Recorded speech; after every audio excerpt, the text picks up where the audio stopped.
नमस्कार दोस्तों, स्वागत है आपका मेरे YouTube चैनल के अंदर। दोस्तों हम आज जो है पॉलिटी का एक महत्वपूर्ण जो है टॉपिक जिसका नाम है मौलिक अधिकार या फंडामेंटल राइट्स, उसको करने जा रहे हैं क्योंकि यहाँ से जो है पॉलिटी के अंदर एक क्वेश्चन जो है लगभग बनता ही है मौलिक अधिकार से। बहुत ही इंपॉर्टेंट टॉपिक है, इसलिए जो है इसको हम करने जा रहे हैं। मौलिक अधिकार होता क्या है अगर बात की जाए तो मौलिक अधिकार क्या होते हैं, तो पहले ध्यान से सुनना। मौलिक अधिकार एक ऐसे अधिकार हैं जो मानव के सर्वांगीण विकास के लिए अति आवश्यक हैं। अगर ये मौलिक अधिकार मानव के पास न हो तो मानव का सर्वांगीण विकास संभव नहीं है। इतनी जो है बेसिक नीड्स तो होनी ही चाहिए एक मानव को अपना विकास करने के लिए। इसलिए जो है ध्यान रखना, ये मौलिक अधिकार होते हैं जो मानव का सर्वांगीण विकास में महत्वपूर्ण योगदान देते हैं। इसको कहा जाता है मौलिक अधिकार या फंडामेंटल राइट्स कहा जाता है। अब बात करते हैं मौलिक अधिकार कौन से भाग में है। संविधान के जो है भाग 3 में जो है इस मौलिक अधिकार का उल्लेख किया गया है। एक बात। दूसरी बात, कहाँ से लिए गए हैं, तो आप कहोगे अमेरिका से जो है इन मौलिक अधिकारों का जो कॉन्सेप्ट है या हमने कहाँ से लिया है, अमेरिका जो है के देश से जो है हमने इसको लिया हुआ है। दूसरी बात, एक और इम्पोर्टेंट बात अगर बात करें तो कहाँ से कहाँ तक, कौन से आर्टिकल से कौन से आर्टिकल तक है मौलिक अधिकार, तो आप कहोगे आर्टिकल नंबर 12 से 35 तक जो है मौलिक अधिकारों का उल्लेख किया गया। और क्या इम्पोर्टेंट बात है, इसी भारतीय संविधान का मैग्ना कार्टा किसे कहा जाता है, तो आप कहोगे मौलिक अधिकार यानी कि फंडामेंटल राइट्स को भारतीय संविधान का मैग्ना कार्टा कहा जाता है। ये बात भी आपको थोड़ा सा ध्यान रखना। इतना जो है आपको मौलिक अधिकारों में बेसिक जानकारी। मूल संविधान में कितने अधिकार थे अगर बात की जाए तो 7 अधिकार मौलिक अधिकार थे। अभी वर्तमान में कितने हैं, तो 6 हैं। तो 7 कौन कौन से मूल संविधान में दिए गए थे, अभी कौन से 6 जो है मौलिक अधिकार हमारे पास हैं उनकी बात करेंगे। तो सबसे पहली बात कर लेते हैं, 7 में पहली बात कर लेते हैं, यहाँ से बात करते हैं। नंबर 1 है समानता का अधिकार। समानता का अधिकार,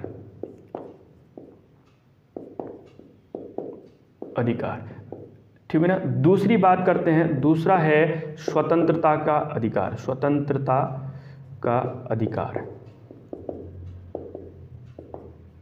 तीसरी बात करते हैं, तीसरा मौलिक अधिकार कौन सा है, तो शोषण के विरुद्ध अधिकार। शोषण के विरुद्ध अधिकार।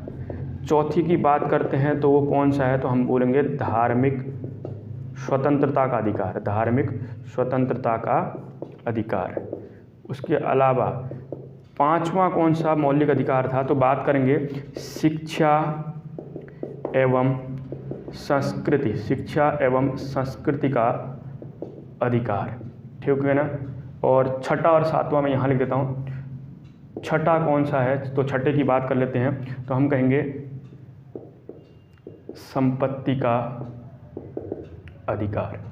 और 7वें की बात कर लेते हैं तो संवैधानिक उपचारों का अधिकार। संवैधानिक उपचारों का अधिकार, ठीक हो गया। ये जो है 7 जो है मूल संविधान में अधिकार थे। कौन कौन से, समानता का अधिकार कहाँ से कहाँ तक हैं, आर्टिकल नंबर 14 से 18।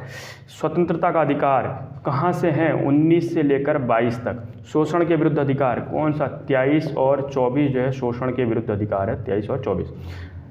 चौथा धार्मिक स्वतंत्रता का अधिकार 25 से लेकर 28 तक।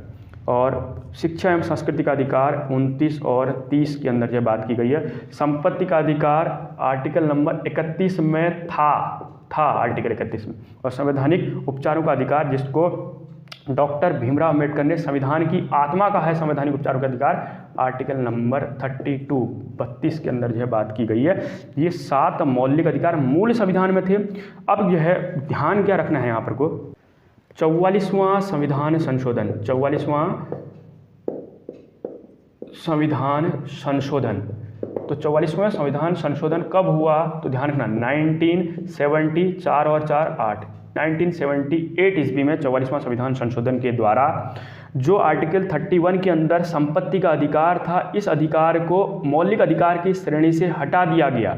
अगर हटाया है तो कौन से संविधान संशोधन के द्वारा, आप कहोगे 44वां संविधान संशोधन। कब, 1978 में। किसको हटाया, संपत्ति के अधिकार को जो कि आर्टिकल 31 के अंदर रखा हुआ था उसको हटा दिया। कहाँ डाल दिया, इसका मतलब जो है अब इसको आर्टिकल 300 क के अंदर जो है समाहित कर दिया। किस प्रकार का अधिकार बना दिया, इसको विधिक या कानूनी अधिकार बना दिया गया। विधिक या कानूनी अधिकार अब जो है इसको बना दिया गया है।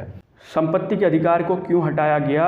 अगर सरकार को रोडों का निर्माण करना है, देश के अंदर विकास करना है, अगर संपत्ति का मौलिक अधिकार अभी भी जो है मौलिक अधिकार के रूप में होता, तो सीधी सी बात है, लोग जो है कहाँ पर को चले जाते, न्यायालय की शरण में चले जाते। तो ऐसे में जो है सारे के सारे लोग जो है कभी भी जो है रोड आती तो उसमें जो है ज़मीन हमीन किसी की कटती तो वो कहता मेरा तो यह फंडामेंटल राइट्स है, और वो कहाँ चला जाता है, न्यायालय की शरण में चले जाता है। तो ऐसे तो बहुत सारे केस जो है न्यायालय के जो है उसमें पहुँच जाते हैं। इसलिए अब क्या किया कि मौलिक अधिकार की श्रेणी से हटा दिया, क्योंकि न्यायालय के द्वारा प्रवर्तित नहीं थे मौलिक अधिकार। अब इसको हटा करके कैसा अधिकार बना दिया, इसको विधिक अधिकार और कानूनी अधिकार बना दिया, और कानून के दायरे में रह करके जो है अब जो है आपकी ज़मीन को अगर देश का विकास करना है तो उसको जो है लिया जा सकता है और वहाँ पर कोई विकास कार्य किया जाता है, आपको उसका मुआवजा दे दिया जाएगा। तो इसलिए जो इसको यहाँ से जो हटा दिया गया और कानूनी अधिकार बना दिया, मौलिक अधिकार की श्रेणी से बाहर कर दिया।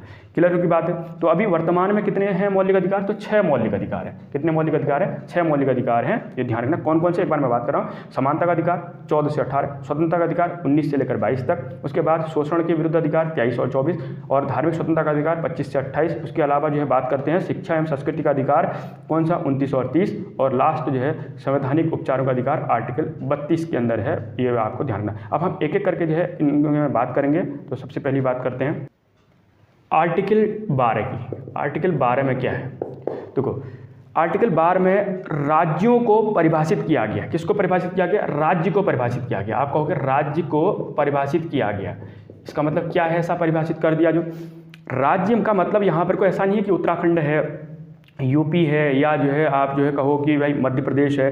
राज्य का मतलब ये नहीं है। पॉलिटी की भाषा में राज्य का मतलब क्या है तो उसको जो है यहाँ पर को परिभाषित किया है। राज्य का मतलब भारत की सरकार, राज्य का मतलब संसद, राज्य का मतलब राज्यों की जो सरकार है, राज्य का मतलब होता है विधानमंडल।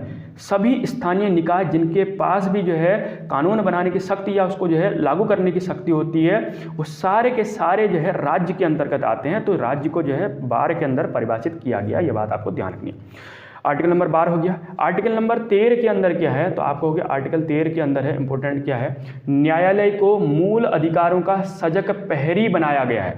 यदि राज्य या कानून बनाने में किसी भी प्रकार का जो है मौलिक अधिकारों का हनन होता है तो ऐसे में न्यायालय के द्वारा उसको जो है जांच की जाएगी। अगर कानून व्यवस्था के अंदर मौलिक अधिकार का हनन हो रहा है तो उसको उस सीमा तक शून्य कर दिया जाएगा जिस सीमा तक की मौलिक अधिकार का हनन, या हो सकता है कि उसको जो है न्यायालय पूर्णतः जो है उसको समाप्त कर दे। इसलिए जो है न्यायालय को मूल अधिकारों का सजग प्रहरी बनाया गया है।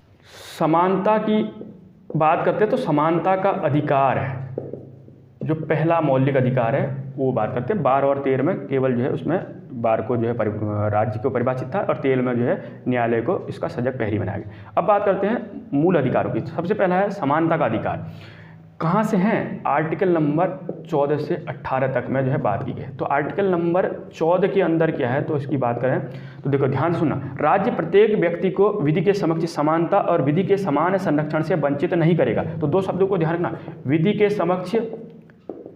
समक्ष समानता और विधि के समान संरक्षण। विधि के समान संरक्षण से वंचित नहीं करेगा। कौन? राज्य। ठीक है ना, संरक्षण से वंचित नहीं करेगा। एक बार मैं दोबारा बोला, राज्य किसी भी व्यक्ति को विधि के समक्ष समानता और विधि के समान संरक्षण से वंचित नहीं करेगा। कौन सा आर्टिकल कहता है? 14 के अंदर। विधि के समक्ष जो समानता है, ये अगर बात की जाए तो ये ब्रिटेन से ये कॉन्सेप्ट उठाया हमने। कहाँ से उठाया? ब्रिटेन से। और जो ये वाला जो है पॉइंट है ये कहाँ से उठाया हमने? अमेरिका से उठाया हुआ है। ये भी आपको ध्यान रखना है। तो ध्यान रखना, कानून की जो है दृष्टि में अमीर हो, गरीब हो, राजा हो, रंक हो, सब जो है विधि के समक्ष समान है। इसका मतलब ये नहीं है ना कि भाई सब लोग समान है तो उसको जो है जैसे पुरुष है, महिला है, अगर पटवारी की जॉब आई है, लेखपाल की जो है फिजिकल जो है देना है, तो अगर पुरुषों को 7 किलोमीटर दौड़ा रहे हैं तो महिला भी उतना ही दौड़ सकते हैं। ये तो समानता नहीं है ना। सकारात्मक रूप में देखा जाए तो इसको समानता थोड़ी बोल लेंगे, उनके लिए थोड़ा सा कम होती है ना दौड़ की जो है। इसलिए समानता का मतलब है क्योंकि उनका शारीरिक दक्षता और हमारी शारीरिक दक्षता मतलब पुरुष और स्त्री की शारीरिक दक्षता में अंतर होता है। अगर कोई जो है दिव्यांग है और अगर कोई जो है बच्चा है तो उसके लिए जो है अलग नियम बनाने पड़े। इसलिए जो है यहाँ पर को ध्यान रखना कि समानता का मतलब ये नहीं कि सबके जो समान। आर्टिकल 15 के अंदर क्या है तो ध्यान रखना, राज्य किसी भी व्यक्ति को धर्म, लिंग, जाति, वंश और जन्म स्थान के आधार पर किसी भी प्रकार का भेदभाव नहीं करेगा। किसके आधार पर? अगर बात करें तो धर्म के आधार पर, एक बात। दूसरी बात मूल वंश के आधार पर। उसके अलावा जो है बात करें जाति के आधार पर। उसके अलावा अगर बात करें लिंग के आधार पर, उसके अलावा बात करें जन्म स्थान, इन जो है के आधार पर राज्य किसी भी व्यक्ति को जो है भेदभाव नहीं करेगा। ये बात कौन से आर्टिकल में लिखी गई है? 15 के अंदर। अब आपके मन में उठ रहा होगा कि भेदभाव तो होता है, तो अपवाद भी हैं कुछ, तो क्या है, तो उसकी बात करते हैं। 15(3) के अंदर इंपॉर्टेंट है कि 15(3) इसका जो अपवाद देखने को मिलता है, 15(1) भी है, तो 15(2) भी है, 15(3) भी है, 15(4) भी है, और भी है। मैं बात करूंगा सबसे इंपॉर्टेंट जो है पॉइंट को लेकर के। तो 15(3) है, तो 15(3) जो है आप देखोगे इसमें जो है थोड़ा सा आपको अपवाद जैसा दिखेगा। राज्य महिलाओं एवं बच्चों की स्वाभाविक जो प्रवृत्ति है उसको ध्यान में रखकर उनके लिए कुछ विशेष प्रावधान कर सकता है। किसकी? राज्य जो है चाहे तो महिलाओं और बच्चों की जो है स्वाभाविक जो प्रवृत्ति होती है उनको ध्यान में रखकर उनके लिए कुछ विशेष प्रावधान कर सकता है। ये किसके अंदर कहा गया? 15(3) के अंदर। जैसे स्थानीय निकाय हैं और बच्चों की शिक्षा में जो है विशेष प्रकार का प्रावधान उनको छूट दे सकता है, ये इसी के अंदर 15(3) है। इसी के अंदर जो है एक और बात है 15(4) के अंदर। क्या है इसमें? राज्य समाज के दुर्बल वर्गों यथा जैसे अनुसूचित जाति, जनजाति तथा पिछड़ा वर्ग हेतु विशेष प्रावधान कर सकता है। कौन से आर्टिकल के तहत? 15(4). हम कहेंगे SC, ST और OBC के लिए विशेष प्रावधान कौन से आर्टिकल के तहत? 15(4). इसमें क्या है? 15(3) के अंदर राज्य महिलाओं एवं बच्चों की स्वाभाविक प्रवृत्ति को रखकर ध्यान में रख करके कुछ विशेष प्रावधान यहाँ पर को कर सकता है। 15 में क्या है? धर्म, लिंग, जाति और जो है जन्म स्थान और मूल वंश के आधार पर किसी भी प्रकार से जो है राज्य किसी भी व्यक्ति के साथ भेदभाव नहीं करेगा। आर्टिकल 16 में क्या है? आर्टिकल 16 में है लोक नियोजन में अवसर की समानता। लोक नियोजन में अवसर की समानता, इसका मतलब अवसर की समानता। जब भी सरकारी जॉब आती है तो उसमें जो है सभी को समान रूप से जो है प्रतिभाग करने का मौका दिया जाता है। तो लोक नियोजन मतलब जो सरकारी जॉब होती हैं उनमें जो है अवसर की सबको जो है समानता दी जाती है। इस बात को थोड़ा सा ध्यान रखना। लेकिन यहाँ भी जो है कुछ अपवाद देखने को मिलेंगे। कहाँ पर को देखो 16 आर्टिकल नंबर 16 कहाँ पर को देखने को मिलेगा? 3 के अंदर। जैसे राज्य चाहे तो सरकारी पदों हेतु निवास संबंधी अर्हता, जो निवास प्रमाण पत्र लगाते हैं ना, तो निवास संबंधी अर्हता लगा सकता है। ऐसा क्यों कर रहा है? जैसे छोटे राज्य है ना, वैसे जो है वैकेंसी बहुत कम आती है। जैसे उत्तराखंड के अंदर है वैसे वैकेंसी जो है बहुत कम आती है, और उसमें जो है अगर निवास संबंधी अर्हताओं का प्रयोग नहीं करेगा तो सीधी सी बात है बड़े बड़े राज्य जो है यहाँ पर को फॉर्म भर के जो है वो जो है यहाँ पर को वैसे ही जो है यहाँ के लोगों को रोजगार नहीं मिल पाएगा। तो इसलिए राज्य चाहे तो अपने यहाँ के लोगों को जो है संरक्षण प्रदान करने के लिए जो है निवास संबंधी अर्हता को लगा सकता है। कौन से आर्टिकल के तहत? 16(3) के तहत। अगर बात करें आर्टिकल नंबर एक और है 16(4) के अंदर, ये भी देखो SC, ST और OBC के लिए जो आरक्षण होता है सरकारी जॉबों के अंदर, वो कौन से आर्टिकल के तहत? 16(4). आर्टिकल 17 है। क्या है इसमें? जो है अस्पृश्यता का अंत। इसका मतलब हुआ छुआछूत जो भेदभाव होता था उसको बोलते हैं। अस्पृश्यता का अंत कौन से आर्टिकल के अंदर है? 17 के अंदर है। बहुत इंपॉर्टेंट है ये भी बात। इसके अलावा सबसे ज़्यादा यही ज़्यादातर पूछा जाता है, इसको थोड़ा सा ध्यान रखना। आर्टिकल नंबर 18 की बात करते हैं। इसमें क्या है? इसमें जो है उपाधियों का अंत है। किसका? उपाधियों का अंत है 18 के अंदर। इसका मतलब जो पहले जो है राय बहादुर, राय दुर्लभ, राजा, महाराजा नाम के आगे लगाई जाती थी ना, तो वो लगाने से क्या होता है कि समानता का अधिकार हो रहा है, का खंडन हो रहा है। कुछ लोगों को जो है राजा कहा जा रहा है, महाराजा कहा जा रहा है, राय बहादुर कहा जा रहा है, राय दुर्लभ कहा जा रहा है, दीवान साहब कहा जा रहा है। तो ऐसी जो उपाधियों से समानता के अधिकार का हनन होता है, इसलिए जो है अब उपाधियों का अंत कर दिया गया। लेकिन एक बात को ध्यान रखना, तो इसको जो है क्या रखना है? शिक्षा और सैनिक क्षेत्रों को छोड़ करके राज्य द्वारा सभी उपाधियों का यहाँ पर को अंत किया गया। शिक्षा के क्षेत्र में हो सकता है, सैनिकों को जो है जो उपाधियाँ दी जाती हैं वो उसको छोड़ करके जो है इन उपाधियों का अंत किया गया। वो जो है उपाधियों में उसके अंतर्गत जो है नहीं आएंगे। ठीक है ना? एक बार मैं जो है इकट्ठा बात करता हूँ। समानता के अधिकार हमने कहाँ से कहाँ तक पढ़े? 14 से 18 तक। क्या क्या है तो सुनना ध्यान से, मैं जो है बोल रहा हूँ। 14 में क्या है? राज्य विधि के समक्ष समानता और विधि के समान संरक्षण से किसी को भी वंचित नहीं करेगा। एक बात। अगर बात करें 15 के अंदर जो हमने क्या पढ़ा, तो राज्य धर्म, लिंग, जाति, वंश, जन्म स्थान इनके आधार पर भेदभाव नहीं करेगा 15 के अंदर। और 15 जो है 3 के अंदर राज्य महिलाओं एवं बच्चों की स्वाभाविक प्रवृत्ति को ध्यान में रखकर जो है उनके लिए कुछ विशेष प्रावधान कर सकता है। अगर बात करें 15(4) के अंदर, तो जो राज्य के जो है जो दुर्बल जो है वर्गों जैसे SC, ST, OBC के लिए जो विशेष प्रावधान कर सकता है। उसके अलावा जो है बात करते हैं आर्टिकल नंबर जो है कौन सी 16 की बात कर लेते हैं। तो 16 के अंदर जो है लोक नियोजन के अवसर पर जो है समानता दी गई है। जो है 17 के अंदर हमने क्या बात करी थी? अस्पृश्यता का अंत है। कौन से आर्टिकल के तहत दिया गया है? तो जो है 17 के अंदर दिया गया है। 18 के अंदर बात करें तो उपाधियों का अंत, कौन सा उपाधियों का अंत कौन से आर्टिकल के तहत दिया गया, तो यहाँ ध्यान रखना है कि 18 के अंदर जो है कहा गया, लेकिन शिक्षा एवं सैनिक क्षेत्रों को छोड़ करके ये सभी जो है उपाधियों का अंत किया गया है। स्वतंत्रता का अधिकार कौन से आर्टिकल के तहत, आर्टिकल नंबर 19 से लेकर 22 तक बात की गई है। सबसे पहली बात करें आर्टिकल नंबर 19 में क्या है, तो आर्टिकल नंबर 19 के अंदर जो है मूल संविधान के अंदर हमको 7 प्रकार की स्वतंत्रताएं आर्टिकल 19 के अंदर दी गई थी। खास करके आर्टिकल नंबर 19(1) के अंदर जो है हमको बात कही गई है कितनी प्रकार के, मूल संविधान में 7 प्रकार की स्वतंत्रताएं हमको दी गई थी। कौन कौन सी, हम एक एक करके बात करेंगे। Article number 19(1), article number 19(1)(a) के अंदर, ठीक है ना, आर्टिकल नंबर 19(1)(a) के अंदर क्या बात कही गई है, तो आपको ध्यान से सुनना है। वाक एवं अभिव्यक्ति की स्वतंत्रता, वाक एवं अभिव्यक्ति की स्वतंत्रता, अभिव्यक्ति की स्वतंत्रता है इसके अंदर, ठीक है ना। मतलब आपको वाक मतलब बोलने एवं अपने विचारों को अभिव्यक्त करने की यहाँ पर कोई स्वतंत्रता दी गई है। और इसी आर्टिकल नंबर 19(1)(a) के अंदर जो है एक इंपॉर्टेंट क्वेश्चन पूछा जाता है जिसका नाम है प्रेस की स्वतंत्रता। तो प्रेस की स्वतंत्रता कौन से आर्टिकल के तहत दी गई है, तो आपको होगी 19(1)(a) के अंदर जो है दी गई है प्रेस की स्वतंत्रता। वाक एवं अभिव्यक्ति के अंदर ही जो है प्रेस की स्वतंत्रता आती है, ठीक है ना। तो मीडिया को जो है बोलने का अधिकार जो होता है इसी के अंदर होती है। बी के अंदर क्या है, शांतिपूर्ण तथा बिना हथियारों के नागरिकों को सम्मेलन करने की स्वतंत्रता। सीधा से लिख देता हूँ, सम्मेलन करने की स्वतंत्रता। तो शांतिपूर्ण ढंग से जो है जो नागरिक हैं उनको जो है बिना हथियारों के जो है सम्मेलन करने और जुलूस निकालने का अधिकार होगा। ये बात आपको थोड़ा सा ध्यान रखना है यहाँ पर को सम्मेलन करने की स्वतंत्रता। सी के अंदर क्या बात है, इंपॉर्टेंट बात करें तो संघ एवं संगठन, संघ एवं संगठन निर्माण की स्वतंत्रता है। कौन से आर्टिकल के तहत, 19(1)(c) के अंदर जो है। क्लियर होगी बात। डी के अंदर क्या है, तो भारत के राज्य क्षेत्र में आवागमन, कहीं भी जो है आवागमन की स्वतंत्रता, आवागमन की स्वतंत्रता है इसके अंदर, ठीक क्या।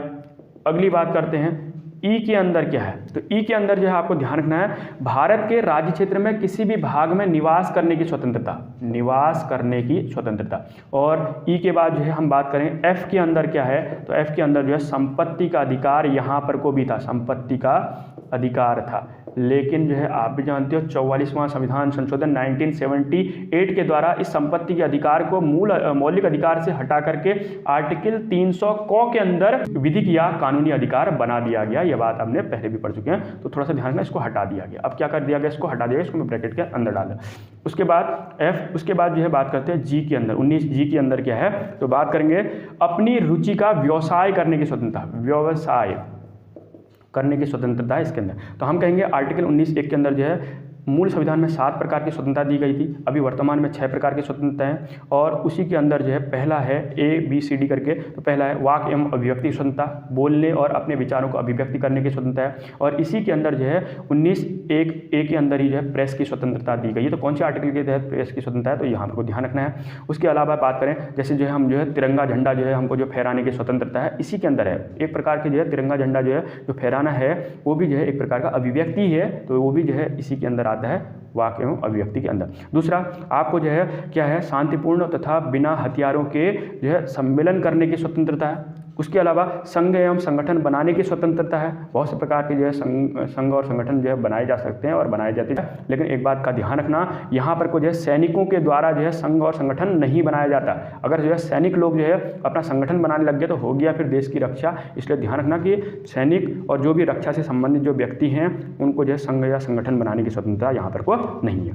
क्लियर की बात। 19 के डी के अंदर आवागमन की स्वतंत्रता, भारत राज्य क्षेत्र के अंदर जो है आप कहीं भी जो है आवागमन कर सकते हो, इसकी आपको स्वतंत्रता है। यहाँ पर कुछ बहुत सारे अपवाद भी हैं, उनकी हम जो है बात नहीं करेंगे, इसको थोड़ा सा ध्यान रखना कि आवागमन की स्वतंत्रता है कहीं भी क्षेत्र। लेकिन एक बात ध्यान रखना, जनजाति जैसे क्षेत्र हैं, आप अगर अंडमान निकोबार में ऐसी जो है जनजातियाँ पाई जाती हैं जहाँ पर को अगर गए तो वहाँ से बचकर जो है आना संभव नहीं है। अब ऐसा नहीं है कि आप इस आर्टिकल के जो है तहत कहोगे मुझे तो जो है मौलिक अधिकार के तहत आवागमन की स्वतंत्रता मिली है, मैं चाहे तो जहाँ भी जो है वहाँ घूम सकता हूँ। तो जो रिस्ट्रिक्टेड एरिया हैं जहाँ पर कुछ जो है सैनिक आर्मी जो है लगी हुई है, वहाँ पर कुछ जो है सुरक्षा का जो है इंतजाम किए गए, तो वहाँ पर कुछ आप ऐसा नहीं कह सकते हो कि आवागमन की मुझे स्वतंत्रता है। तो वहाँ पर कुछ जो है देश की संप्रभुता और अखंडता को जो है ध्यान में रखकर इनको जो है सीमित भी किया गया इन अधिकारों को, ये भी थोड़ा सा आपको ध्यान रखना है, ठीक है ना। उसके अलावा आप कहीं भी जो है निवास करने की स्वतंत्रता है। तो पहले जो है यहाँ पर आर्टिकल 370 के तहत जम्मू कश्मीर में निवास नहीं कर सकते, लेकिन अब जो है इसको हटा दिया गया 370 को आर्टिकल को, इसके लिए जो है निवास करने की स्वतंत्रता है, भारत के अंदर कहीं भी आप कर सकते हो।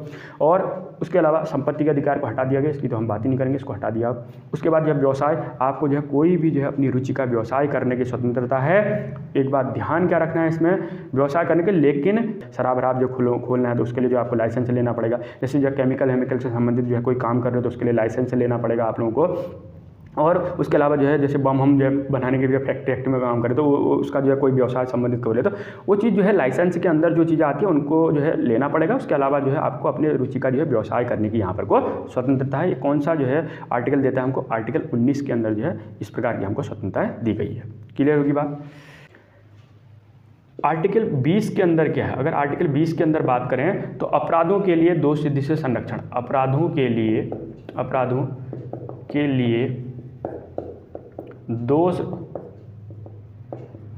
सिद्धि से संरक्षण दिया गया है यहाँ पर, ठीक है ना।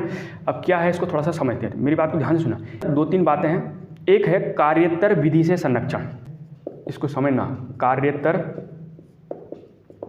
विधि से संरक्षण, ये पहला पॉइंट, इसको थोड़ा सा समझना। पॉलिटी की भाषा है, थोड़ा सा मैं आपको समझाता हूँ, आप समझ क्या कहना चाह रहा है। अपराध के समय जो कानून है उसी के तहत सजा मिलेगी, ना उससे पहले और ना बाद में बनने वाले कानून के तहत। अगर कोई अपराधी है तो उसने जो है अभी कोई जुर्म किया है तो इस समय जो कानूनी व्यवस्था है उस जुर्म के लिए उसी के तहत उसको सजा दी जाएगी। अगर कोई व्यक्ति जो है अभी चोरी करता है, उस चोरी की सजा मान लेते हैं कि जो है 1 साल है, और अगर 1-2 साल के बाद जो है उस चोरी की सज़ा जो है 2 से 3 साल हो जाती है, तो आप ऐसा नहीं कहोगे कि पीछे जो है तुमने जो है चोरी की सज़ा 1 ही साल की है, अब तुम्हारे 1.5-2 साल जो बच गए हैं तो वो जो है उसमें जो है आप दोबारा से सज़ा, तो जिस समय जो कानून व्यवस्था है उसी के तहत जो है उसको जो है सजा दी जाएगी, और जिस समय उसने जुर्म किया है। क्लियर की बात है, इसका मतलब ये हो गया। दूसरी बात करते हैं, 2 के अंदर क्या है, दोहरे दंड से संरक्षण। दोहरे दंड से संरक्षण, इसका मतलब तो आप समझ गए होंगे क्या है। किसी भी व्यक्ति को एक जो है अपराध के लिए केवल 1 बार सजा मिलेगी, ठीक है ना। अगर उस व्यक्ति ने एक बार उसको सजा उसने काट ली उस अपराध के लिए, उसको जो है दोबारा जो है उसके लिए सजा नहीं दी जा सकती है। क्लियर होगी बात ना।